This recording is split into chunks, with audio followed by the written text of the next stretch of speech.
Welcome to r/Choosingbeggars, where a boss fires an employee and then reaches out to that employee asking for money. One of my students lost their house due to a tornado last week. They lost all their animals, and my student is absolutely distraught that they lost their cat. As their teacher, I wanted to buy them a cat as a surprise Christmas present. I asked my principal about it, and she thought it was a good idea. It turns out the principal ended up telling the family, and now the family wants a $1,000 purebred cat. I don't have that kind of money, and I don't believe in shopping for pets either. What should I do about this? I'm absolutely infuriated that she did that. Would it be wrong of me to go ahead and go to the Humane Society and adopt a cat like I was originally planning to do? Man, I feel sorry for the kid here. The kid loses their beloved pet, and they're probably not getting a new one because their douchebag parents become greedy over a cat. Though, what's even stranger about this to me is, why would you buy a pet for a family that lost their home? And theoretically, the family is probably in financial straits because the tornado and all. So why would you gift a pet to a family that's in an unstable position? That's not really helpful for the family or the cat for that matter. Hey, I know it's last minute, but would you be able to make a wedding cake by noon on Sunday? I can possibly fit something in by Sunday, but it's going to depend on what you're interested in getting. Then this choosing beggar sends the baker a picture of a cake, and I swear, this thing has to be as tall as a person. It's got, 5 tiers, and the 5-tier cake is sitting on top of what looks like 6 smaller cakes. Something like this, but not too big. I'm only expecting 300 people. Lol, oh wow. I'm sorry, that's gonna be impossible to fit in on such a short notice. Okay, I understand. Are you sure? On TV, they complete bigger cakes than this in a short time. Are you a beginner? Have a good night. Down in the comments, I'm gonna read this post from PM Your Birthday Suit. It might be the bride's first wedding, but it is not the baker's first gig. Yeah, clearly, this baker didn't even try to negotiate or ask more questions or anything. The second this choosing beggar expected a person-sized cake in like one day, they're like, nope, I'm out. Before you go out to buy that pizza, steers, or chicken, etc., first, think about your friend who has a child and check if they don't need that money. If not, then you can go out. Down in the comments, I'm going to read this post from the Lori24. Or, hear me out, here's a thought. I spend my money on what I want, and you spend your money on taking care of your kids as you're their parent and they're your responsibility, not mine. I don't need your permission to do what I want with my own money just because you have kids and you can't afford it. Posted to r/am I the butthole. Would I be a butthole for kicking my friend out of my room? So I live on campus in college as a first year, and my friend can't afford accommodation, so he sleeps on my floor. The thing is, I have no privacy and I'm starting to find it annoying. He also cooks and destroys the kitchen and told the other lads that it's not his kitchen, so he doesn't need to clean it up. I'm thinking of kicking him out. No hard feelings or anything, but I'm paying $6,000 a year for accommodation and I'd like my privacy. Am I the butthole? OP, the only way that you become the butthole in this situation is if you don't kick this guy out. Just cut that dead weight out of your life. On this next post, OP's boss fired him because he got sick, and then their business went under. And his former boss actually sent him a GoFundMe type thing to donate to the business. Message from an honest-to-God Karen. Your friends on Facebook. If you can help by donating or sharing, that would be amazing. Thank you, and we hope to see... And then the message cuts off. Not gonna lie, Karen, I have no money. OP should have added in all caps, because you fired me! And then down in the comments, Hopeful Acres really takes the cake. I have a friend who was fired because she was spending too much time with her family instead of focusing on her job. My friend was taking her mom to chemo treatments, which her boss knew about and approved. 5 years later, that boss sent her a cancer fundraiser link. We were all stunned. Sounds about right for every manager in existence. Rules for thee, not for me. I just stopped to get gas at QT and this homeless man asked me for some cash. I didn't have any on me, but I asked if he wanted something from the store and he said water. So I bought him a gallon of water, a Gatorade, and a pizza. When I gave it to him, he said, "Thanks, but no donut?" Down in the comments, we have this story from Flora Love. I was at a gas station and this guy said that he ran out of gas and he wanted to know if I could spare him some money. I gave him about $2 in coins and told him this is all the cash I have, here you go. He gave me a dirty look and said, "You can get cash back inside." LMAO, never again. And then we have a similar story from Don't Open New Tabs. I was approached by a man in the parking lot of a mall on my way in. I must have been about 16 at the time. He told me this story about how his parents had been in a serious car accident that same day and he just needed bus fare to get down to the city a couple hours away to see them. He said he was desperate. I was too young and naive to ask myself any of the obvious questions about the situation, so I gave him some money, $10 I think. Just a couple of days later I was back at the mall. On my way in, I was approached by none other than that same mother effer. I stood there as he told me the exact same story about how his parents had just been in a serious car accident and blah blah blah. He had no idea that he'd already told me the story once before. This time, I told him to screw off. I told my dad what had happened, thinking that I discovered the world's first instance of a person lying. He laughed and told me what a dope I was. This would become a recurring theme for me until I was about 30. And then beneath that, another story from Lime Green Zombie Dog. I was approached by the same woman every time I went to a particular gas station, all hurried and out of breath, wanting money for a car that ran out of gas just down the road. The first couple of times I just tell her sorry before declining, but on like the third time I said, "Man, woman, enough already." Selling PlayStation 5. I'm selling a PlayStation 5 with receipt, brand new and unopened. I purchased it for myself on release day from GameStop, but I haven't opened it yet as I also had a Series X on release day and there's nothing I want to play exclusive-wise yet on the PS5. I'm not interested in swaps or offers. I will not be meeting anyone outside of my home.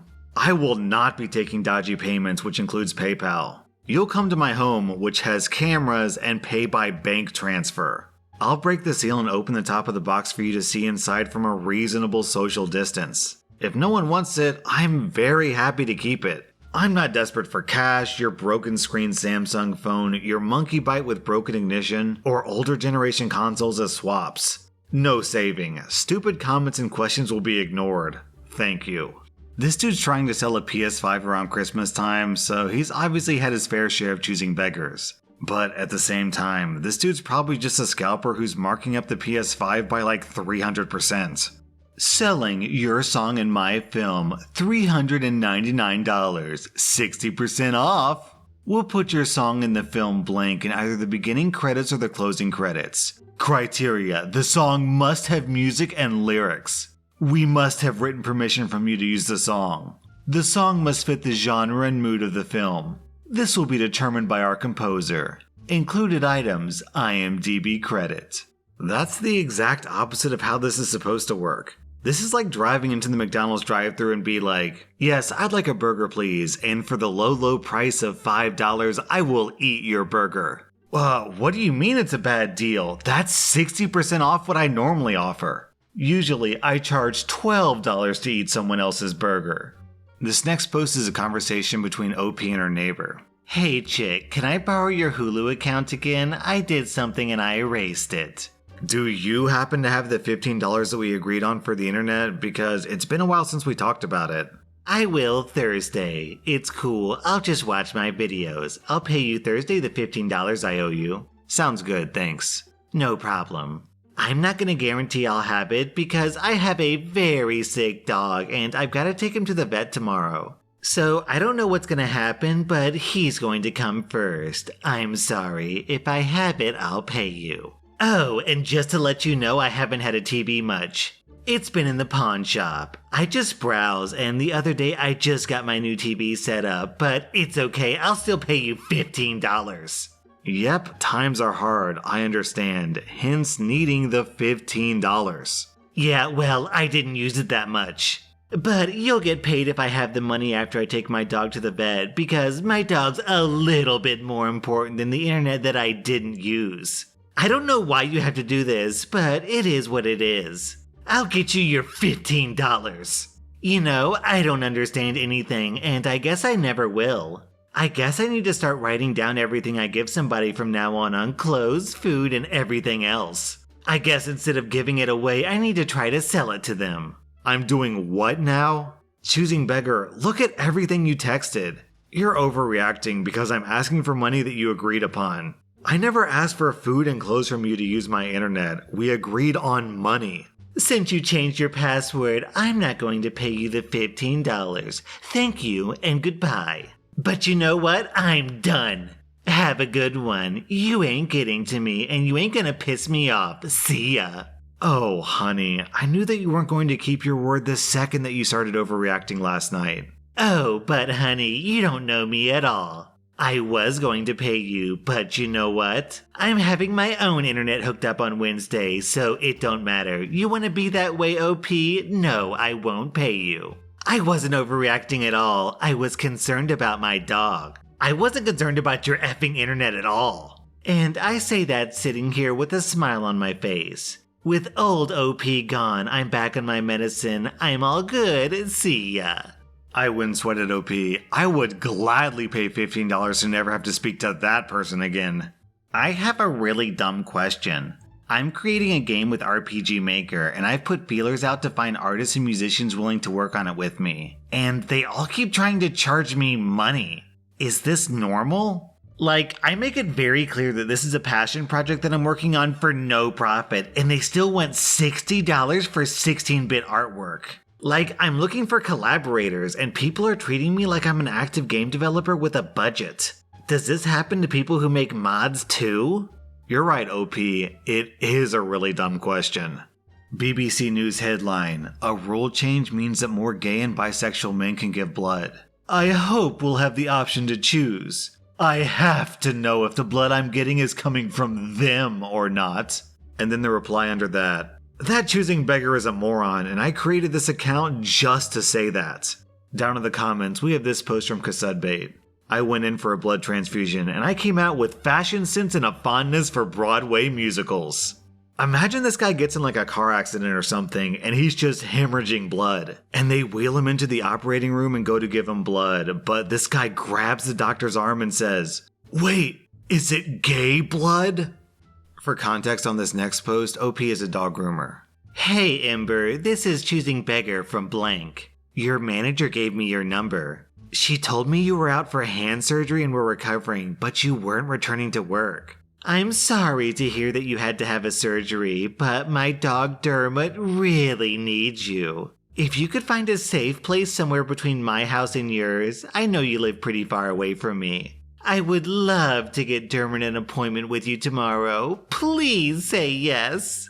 Hi, Choosing Beggar. Yes, my manager is correct. With the dog grooming place closing, there's no point for me to return from my recovery period, and I found a work from home job in blank. I've signed an agreement with my business that I won't groom outside of her business within a certain radius from her location. This is a very standard procedure within the business, and this unfortunately includes the areas around you and most of the surrounding and in-between areas. They've agreed to allow me to take the van to these areas, but this includes their business's price point, which I know may be a little difficult for some since mobile grooming prices are a bit higher due to travel expenses and the convenience of a grooming van coming to your home. I usually only pay $35 for Dermot. I don't want to pay any more than that. Just don't tell her you're grooming him. I won't tell if you don't. I'm sorry, Choosing Beggar. Dermot is a little difficult in the salon and usually needs to be muzzled for the majority of the groom. I can't find a place to take care of him within the next 24 hours. And the strain that grooming him will put on my hand, which still has stitches, will likely land me in the hospital. I cannot, for my health and safety and for Dermot's comfort, throw something together to get him bathed tomorrow. So, that's a no then? Yes, it's a no. I'm sorry, Choosing Beggar. Your inability to grasp how important the healing process is for such an important and work-related surgery has led me to believe that my services are not fit for your needs. I believe it may be best if you find a new groomer for Dermot. Wow, okay. Well, that's seriously inappropriate and unprofessional. I hope you get an infection. Merry effing Christmas. Down in the comments, I'm going to read this post from Ferber. It takes a special kind of entitled Fruit Loop to say, I know you just had surgery, but my dog really needs a haircut. And then LL Minibean adds, my undisciplined dog needs a haircut. And then Not Sure But Okay adds, my undisciplined dog needs a haircut tomorrow. Oh, and I won't come all the way to you. If you could find a makeshift grooming station, that'd be great. And then, waiting for death, how about you adds, my undisciplined dog needs a haircut tomorrow for a discount. That was r/choosingbeggars, and if you like this content, check out my Patreon where I publish episodes that were banned from YouTube. Also, hit that subscribe button because I put out new Reddit videos every single day.